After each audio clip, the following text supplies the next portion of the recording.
memberitahukan kepada teman-teman semua siapa penemu listrik pertama kali. Jadi listrik pertama kali ditemukan oleh seorang asal Yunani yang bernama Thales of Miletus. Pada saat itu ia tanpa sengaja menemukan listrik. Mulanya ia mengetahui listrik dari kejadian ia amati di sekitarnya. Terus melihat batu amber yang digosokkan ke kain wol bisa menarik bendaringan di dekatnya. Nah, kemudian listrik ini terbagi menjadi dua jenis. Yang pertama listrik statis dan dinamis. Listrik dinamis itu seperti apa? Contohnya listrik dinamis itu dua benda yang digosokkan secara bersamaan. Sedangkan listrik statis itu contohnya seperti telepon, koper listrik, heater, dan lain sebagainya. Sekian yang dapat saya jelaskan. Sampai jumpa. Hai teman-teman, perkenalkan nama saya Nadia Fenia. Baiklah teman-teman, di sini saya akan menjelaskan sedikit kegunaan listrik. Kegunaan listrik itu sangat penting dalam di area globalisasi. Karena sumber merupakan energi listrik memenuhi kebutuhan manusia. Listrik adalah sumber energi utama manusia untuk menyalakan berbagai global dan juga berbagai internet untuk menghubungkan ke manusia. Baik, sekian dari informasi dari saya. Hai, kenalkan nama saya M. Sapi. Saya sini akan sedikit menjelaskan tentang apa itu batubara. Batubara adalah jenis batuan sedimen yang kandungan berfos sebagai mineral utama dan juga hidrogen, belerang serta oksigen dalam mineral sekunder. Tingginya kandungan senyawa ini membuat batubara mudah terbakar. Batubara ini merupakan batuan fosil yang telah terbentuk secara alami lebih dari 340 juta tahun yang lalu. Sekian dan terima kasih. Hai, perkenalkan nama saya Yuni Sandra. Sebelumnya teman-teman sudah tahu belum apa itu PLTA? PLTA merupakan sumber pembangkitan listrik yang menggunakan energi potensial dan kirin listrik dan air guna menghasilkan energi listrik. Pembangkitan listrik tenaga air memanfaatkan bandingan yang sengaja dibuat untuk menghasilkan listrik. Ada 5 contoh pembangkitan listrik. Yang pertama, 1. PLTA Cirata dan Jawa Barat. Yang kedua, PLTA Saguling dari Jawa Barat. Dan yang ketiga, PLTA Jatiluhur Purwakarta dari Jawa Barat. Dan yang keempat, PLTA Sienwana POSD dari Sulawesi Tengah. Dan yang kelima, PLTA Sigura Samosir dari Sulawesi Utara. Terima kasih. Hai, perkenalkan nama saya Tengku Mamarfana. Di sini saya akan menjelaskan tentang PLTA.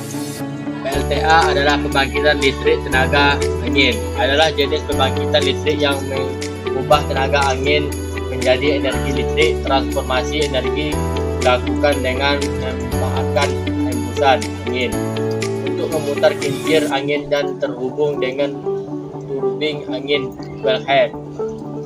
Apa yang dimaksud dengan PLTA? Cara kerja pembangkitan tenaga angin yang dikenal sebagai pembangkitan listrik tenaga bayu PLTA cukup sederhana.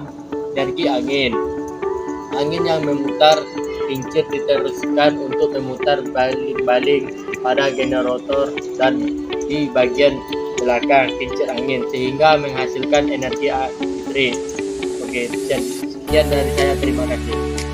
Perkenalkan, nama saya Melki Rajagogo. Saya akan menjelaskan pembangkit tenaga surya. Pembangkit listrik tenaga surya adalah pembangkit listrik yang mengubah energi surya menjadi energi listrik.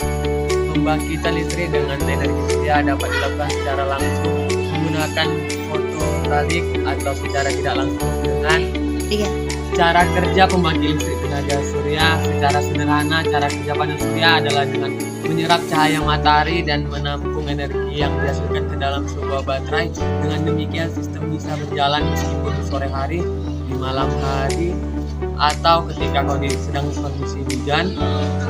Selain itu terdapat kabel yang terintegrasi dengan instalasi listrik di dalam rumah ketika ada konsumsi listrik dari barang elektronik. Misalnya ketika menyalakan televisi, secara otomatis tenaga listriknya diambil dari baterai. Halo, perkenalkan nama saya Sarah Panjaitan.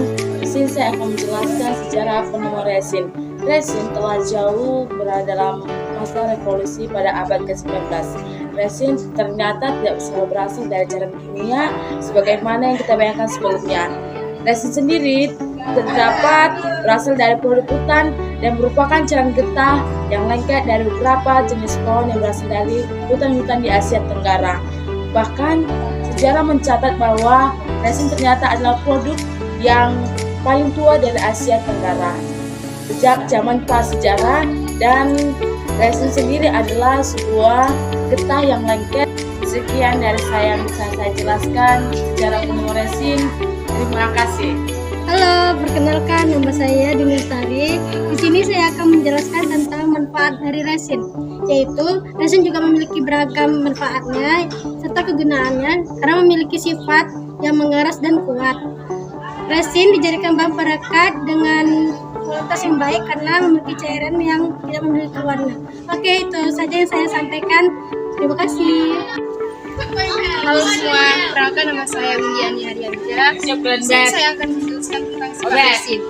Resin memiliki sifat yang cair. Karena sifatnya yang cair, material resin ini mempunyai keunggulan sendiri sebagai bahan dasar kerajinan produk kreatif ketimbang menggunakan material lain. Contohnya seperti kayu. Mengapa demikian? Karena resin lebih mudah dibentuk sehingga hasilnya jadinya pun bisa menyerupai cetakannya. Maka gak heran kalau banyak produk kreatif yang beralih menggunakan bahan resin. Sekian sifat dari resin, terima kasih.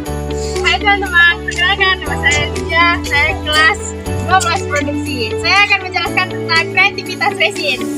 Beragam kreativitas resin produk kreatif lokal kini semakin hari makin mendominasi. Mulai dari produk berbahan kayu, kain perca, dari kita yang pernah melihat benda-benda yang terbuat dari resin.